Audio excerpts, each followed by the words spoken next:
Здравствуйте, на телеканале «Новый век» программа «Вызов 112». В студии Сергей Хайдаров. И сегодня мы покажем крупный пожар в доме на улице Красной Позиции. Ужас, что творится. Давай. Отойди, давай. В своих квартирах оказались заблокированы жители целого подъезда. Расскажем о крупной аварии на улице Ершова. В троллейбус врезался трамвай, 7 человек пострадали. А также какой приговор вынес суд мужчине, обвиняемому в убийстве из-за долга в 1000 рублей. Он шел с работы, они вспомнили, что он должен кому-то. Вот у них видели, из-за чего началось. Это и не только прямо сейчас. Подожженная детская коляска стала причиной мощного пожара в подъезде 11-го дома по улице Красной Позиции. Жильцы в буквальном смысле слова оказались в огненной ловушке, так как выйти из здания было невозможно. Пламя, разгоревшееся на лестничной площадке, едва не перекинулось на квартиры верхних этажей. Первые минуты инцидента в репортаже Анны Городновой. Ужас, что творится. Давай. Отойди, давай. Первые минуты пожара. Потом станет известно, что огонь охватил детскую коляску, оставленную возле входной двери, после чего стал распространяться дальше.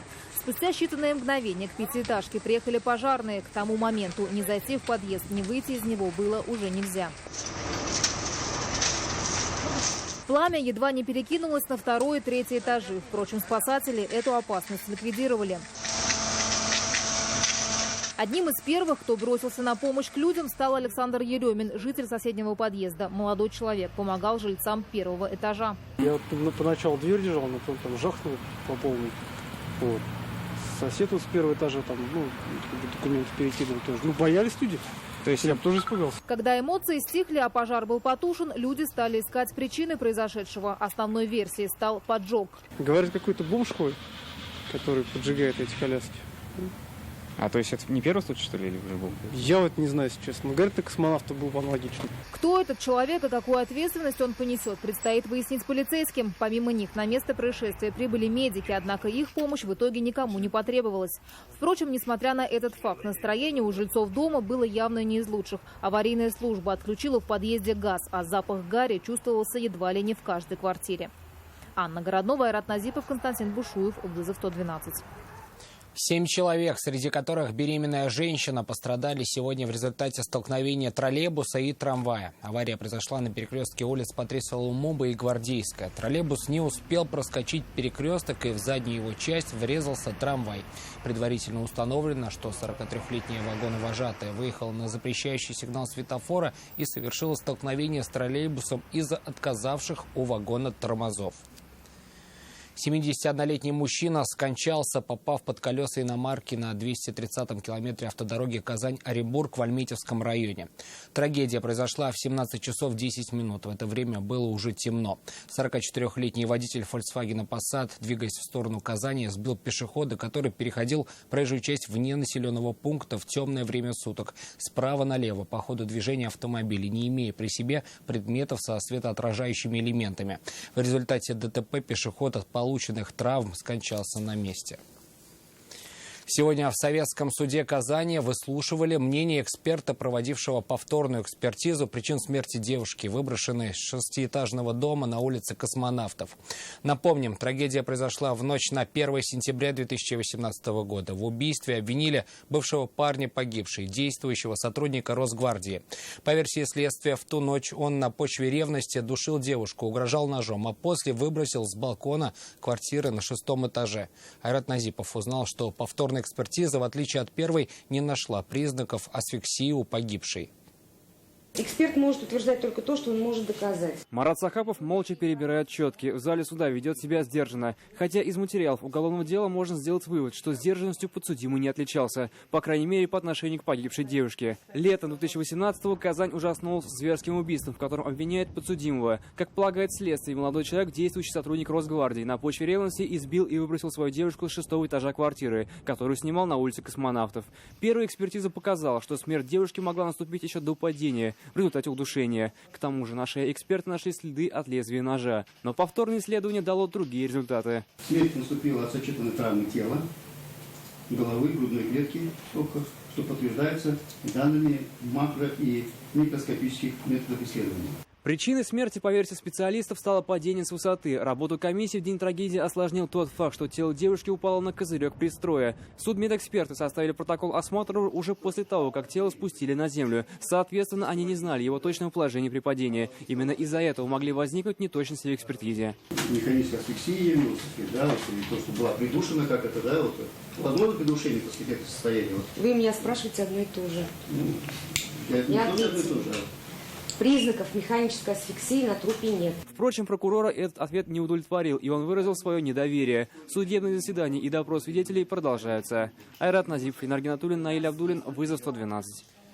Новосавиновский суд огласил приговор 35-летнему Сергею Хрипунову, обвиняемому в убийстве одного человека и нанесении тяжкого вреда здоровью другому из-за долга в 1000 рублей.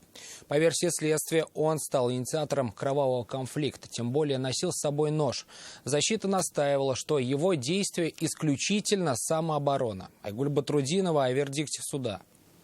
Руки убери, все уйдите, Ночь с 9 на 10 апреля родственники погибшего в отчаянии пытаются добраться до задержанного, запертого в полицейском автомобиле. Безжизненное тело одного мужчины лежит в подъезде, второго тяжело раненого увезла скорая помощь. 35-летний Сергей Хрипунов не отрицает, что был участником той кровавой потасовки, но вины не признает, говорит, защищался. Следствие не верит. Его задержали в тот момент, когда он пытался скрыть следы преступления. Соседи, услышав крики борьбы, обратились за помощью в экстренную службу.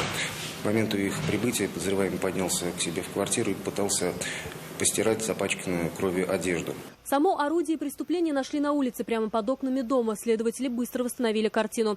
Согласно материалам дела, мужчина возвращался домой, встретил компанию соседа. Выпили вместе, после между ними разгорелся конфликт, якобы из-за невозвращенного Хрипуновым долга в размере 1000 рублей. Весь конфликт произошел в драку, в ходе которой Хрипунов достал нож, неизвестно откуда взявшийся, и нанес телесные повреждения потерпевшим. Вину свою не признал. Точнее, настаивать на том, что данное преступление совершил в условиях превышения пределов необходимой самообороны. Один человек тогда скончался, его тело лежало на 6-м этаже, другой дополз с 5-го, где и произошла поножовщина, до 7-го. Мать подсудимого не верит, что ее сын сознательно пошел на страшное преступление. Он шел с работы, они вспомнили, что он должен кому-то. Вот у них из-за чего началось. Потом пошли повыше и все. Он с ножом шел, он с работы шел. С каким ножом? Не знаю такого ножа. Это наш нож. И потом у меня муж никогда сам первый не начинал драться. У него не было с собой привычки ножи таскать. Суд, приняв во внимание все доказательства и учтя его неоднократные судимости, признал Сергея Хрипунова виновным и приговорил его к 12 годам лишения свободы в колонии особого режима. Айгуль Батрудинова, Наиль Абдуллин, вызов 112. Возбуждено уголовное дело по факту обнаруженного в траншее тела 70-летнего нижнекамца. По предварительной версии, 15 октября мужчина возвращался домой и в какой-то момент упал в вырытый возле здания драмтеатра котлован.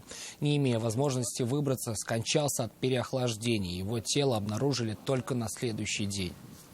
Предположительно, сотрудники организации, которая проводила строительно-монтажные работы и прокладывала канализацию, не поставили ограждение возле вырытой траншеи.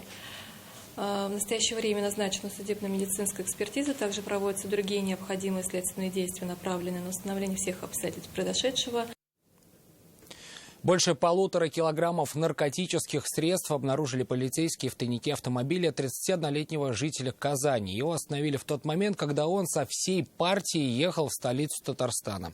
При этом сознался, что уже успел сделать закладки в соседних республиках. Рамиль Шайдуллин узнал, что это было за зелье и откуда мужчина вез запрещенные вещества. Вот это достань вот сюда просто.